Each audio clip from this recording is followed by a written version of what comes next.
আল্লাহ রাব্বুল আলামিন বলেন, কাইফা তাকফুরুনা বিল্লাহি ওয়া কুনতুম আমওয়াতান ফাহইয়াকুম সুম্মা ইউমীতুকুম সুম্মা ইউহয়িকুম সুম্মা ইলাইহি তুরজাউন।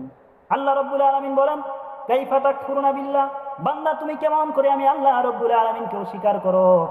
তুমি তো মৃত ছিলে, ফাহিয়াকুম, বান্দা তোমাকে আমি আল্লাহ রাব্বুল আলামিন বান্দা তোমাকে অস্তিত্ব দান করেছি, তোমাকে আবার মৃত্যুবরণ করতে হবে। সুম্মা ইউমীতুকুম, তোমাকে আবার মৃত্যুবরণ করতে হবে। এ দুনিয়ার জিন্দেগি হচ্ছে সংক্ষিপ্ত জিন্দেগি, এ দুনিয়ার জিন্দেগির একদিন পরিসমাপ্তি ঘটবে। আল্লাহ রাব্বুল আলামিন বলেন, দুনিয়াতে মানুষ জন্মগ্রহণ করলে তার মৃত্যু অবশ্যই হবে।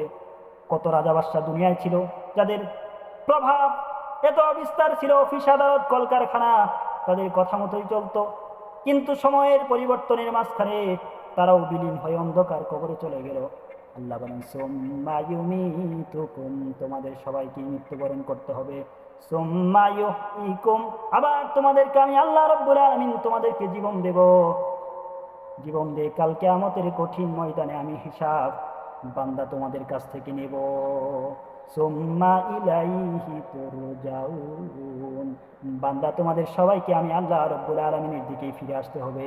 আল্লাহ রাব্বুল আলামিন শুধু এটাই নয়, সূরা মাইদার 105 নম্বর আয়াতে রাব্বুল আলামিন বলেন, ইলাল্লাহি মারজিউকুম জামিআন, বান্দা তোমাদের সবাইকে আমি আল্লাহ রাব্বুল আলামিনের দিকে প্রত্যাবর্তন করতে হবে, ফিরে আসতে হবে। ফাউনাব্বিউকুম বিমা কুনতুম তা'মালুন, অতঃপর বান্দা তোমাদেরকে আমি আল্লাহ রাব্বুল আলামিন জানিয়ে দেব তোমরা দুনিয়াতে কি করতে। সুতরাং হচ্ছে এই দুনিয়া হচ্ছে ক্ষণস্থায়ী জিন্দেগি। আল্লাহ রাব্বুল আলামিন বলেন, ওয়ামাল হায়াতুদ দুনিয়া ইল্লা মাতাউল গুরুর, এ দুনিয়া হচ্ছে ধোঁকাময় জিন্দেগি, এ জিন্দেগির একদিন পরিসমাপ্তি ঘটবে। এজন্য দুনিয়ায় বেশি বেশি নেক আমল করতে হবে।